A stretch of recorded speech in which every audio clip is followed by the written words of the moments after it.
Poli, çfarë efekti ka patur kjo protestë në syrin tënd si gazetar që ke ndjekur shumë zhvillime në këtë vend, ke raportuar, ke komentuar, ke analizuar? Tani ka dy anë. Do flasim për mbylljen e TikTokut, kemi dhe protestën për TikTokun. Për mbylljen e TikTokut, unë jam pro, si gazetar, si qytetar, patjetër që është një akt aq më tepër që ai mashtroi bëri gjoja sikur u konsultua, siç është dhe mashtrim fakti që e mbylli për një ngjarje kriminale, sepse asnjëri dhe as tjetri nuk kishin TikTok me aq sa deklaroi. Shko, edhe në vendet si Britania e Madhe, që është problem, ose në Belgjik apo në vende të tjera, që kanë një sistem social për të rinjt shumë të fortë dhe shpenzime shumë të mëdha, nuk janë rrjete sociale. Problemi është tjetër gjë, është struktura e shoqërisë, ndihma që i jepet të rinjve etj. Domethënë nuk është rrjeti social ai që e çon një rini drejt krimit. Është një faktor, po nga gjitha studimet dhe ndërkombëtare e tjera, se në Shqipëri jo, kryesore është familja, punësimi, lagja, shkolla etj. Merr masat njerë për këto, pastaj kjo është tjetër gjë. Kështu që ky është një hipokrizi, një mashtrim. Dhe mënyra se si e bën këtu, po, domethënë mënyra se si e bën është njësoj, si them unë, domethënë siç thotë ky, meqense duhet të zhdukim peshkaqerët nga oqeani, të thajmë gjithë ujin e oqeanit. Kështu e bën ky domethënë. Një shtet që është shtet merr masat, vë filtra për moshat caktuara. Sigur i vetëm përgjigjës nga ajo ngjarje ishte vetëm TikToku, nuk doli asnjë. Po jo vetëm për atë ngjarje, shiko, TikToku s'ka vetëm ka dhe probleme, ka problematika. Po ka filtra, ka agjenci, ngri një agjenci që të mos dalin me pistoleta atje, ti bllokosh, të mos dalin gjëra të turshme për adoleshentët, për fëmijët, ose tiktokera që bëjnë mesazhe të gjitha llojeve, se ka. Kështu që në këtë kuptim, domethënë, është e drejtë. Tani protesta. Jam shumë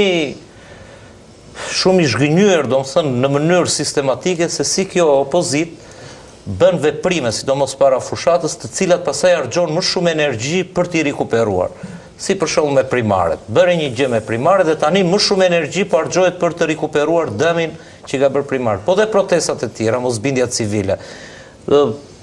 Vinte puna dhe pastaj fillon të komenti, po jo po si ishte kombëtare, jo po vetëm rinia, jo po etj.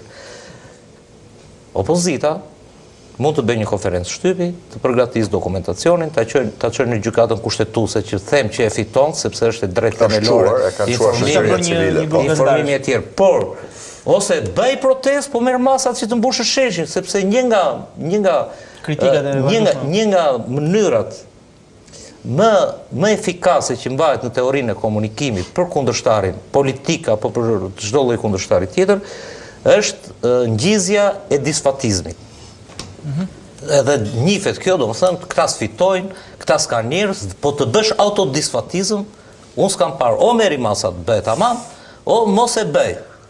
Domethënë, pse? Sepse mesazhin ti ta krijon, për shembull, mediat për cilat këta i akuzojnë gjithmonë, sot s'kan patur nevojë të ngrenas dronin. Domethënë që zakonisht ju ngren dronin për t'i numëruar. Unë jam kundër. Ne bëj hallall se pas kemi zgënjur, domethënë.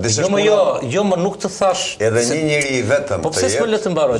Unë jam pro protesta, unë po fola për taktikat para elektorale. Po civilizim çfarë do bënim? Ora mirë. Ju prisni që opozita shkojë trafojë është kjo që sapo thash pra. Është një kulturë mesjetare kjo, që ju duhet nxirrni 200.000 veta në shesh. Jo. Të rrethoni kryeministrin, ta rrezoni brenda ditës, po s'është ajo në Serbi nuk është aq mesjetare. Unë të fola për shkakun nuk jam dëgjoj një sekond. Pa dashur të nuk kam diskutuar për pjesëmarrjen. Unë po flisja për taktika, se po flisim. Ky më pyeti është thirrjen. E ke mënyrën, unë nuk thash që s'keni të drejtë për mbylljen e TikTokut, nuk thash asgjë, po jo sepse unë të argumentova me anë e mënyrës së komunikimit politik të etj që është disfatizmi. Dhe të bësh autodisfatizëm, thashun sepse ai tjetri tani ty të thotë, ti jap dhe përgjigje dhe Krishnikut. Është shumë e vërtetë kjo, domethënë. Por çfarë bën Edi Rama? Dhe këtë e kam me informacion. Jo vetëm te kjo, jo vetëm te të tjerat, jo vetëm te mosbindja civile, po dhe te bashkia që ishin 100 veta zakonisht që dilnin. Po të shikojë 1000 polic mbrapa bashkisë etj. E di pse e bën? Sepse Edi Rama kërkon që të thotë që un kam një opozitë të fortë përpara. kam një opozitë që është e frikshme dhe këtë ju jep mesazh qytetarëve prapë në komunikim dhe merr masa 1000 policë, më shumë policë se protestues, blinda, tjerë. Për treguar diferencën nëse ka më shumë policë apo protestues. Edhe te Bashkia e Tiranës për shkak nuk ka lidhje. Ai në një farë mënyre jep mesazhin që këta janë të vetmit. E ke parasysh, vetëm këta janë rreziku për mua. Ky është bipoli në Shqipëri.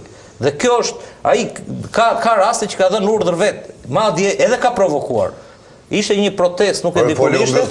Pritë mbaroj. Ishte një protest që doli. Ne i frim supës këtu. Nëse ju kujtohet protesta ashtu, ndërkohë që policia kishin ndajtur urt, njerë provokoi pa pritur fare, s'kishte as gjarë. Është pjesë e strategjisë. Ai mbylli TikTokun sot. Sot shoqëria shqiptare, i majti, i djathti, ai pa parti, nuk ka rëndësi.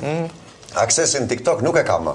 Dhe kjo është për shkak të një vendimi të gabuar të kryeministrit. Tani, hajde të frym supës.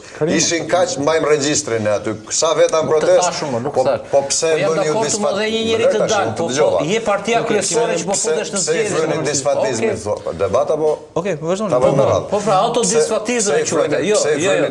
Disfatizmi do t'i fryej ai tjetri. Po fare more. Çe keni kundërshtar. Ishin 33-at, shkuan përfaqësuesit e opozitës, shumë mirë, a duhet kishte 30 të tjerë, mos trinin kafene vetë. Po pse se bëre sa që ke marrë lejen? Ti s'ke gjë në dorë, po pse se bëre 2 orë sa që ke marrë lejen? TikToku nuk është i PD-s, miku im.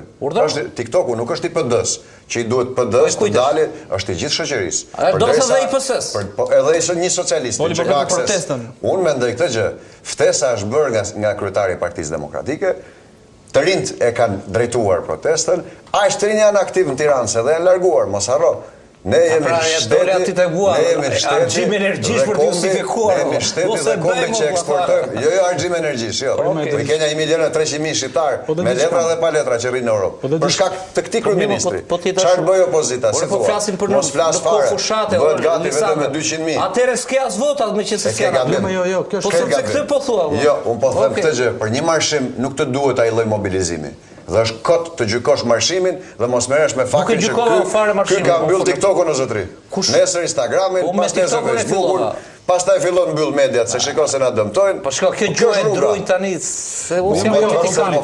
Nëse po i drejtohesh elektoratit, okej, vazhdo të diskutojmë në debat. Nëse drejtohesh elektoratit, të fotografi të vërtet. Ore, kjo është fotografi në Tiranë. Ka mbyll TikTokun, kanë dalë sa ishin aty, 1.000, 2.000 adoleshent. Ka pas 2-3.000 forca policie. Kjo më është Shqipëria. Për një protest, fëmijësh e nxjerrën mbushtin e policës. Po mirë, kjo është. Po kjo morë se çfarë kujton? Po mirë, ka fituar ai 1-3. Jo, sa ata 3.000 policë do votojnë. Unë po të kriptoj si gazetar mesazhe, ti tani do të më bindesh mua të mendoj si ty. Pse më 90-an ajo ishte fotografia në Tiranë, me 100 student patën Kur'an me dalat në shesh. 100, po ata 100 lodhën dhe 100. Pak më përpara. Fotografia reale e gjendjes kjo është.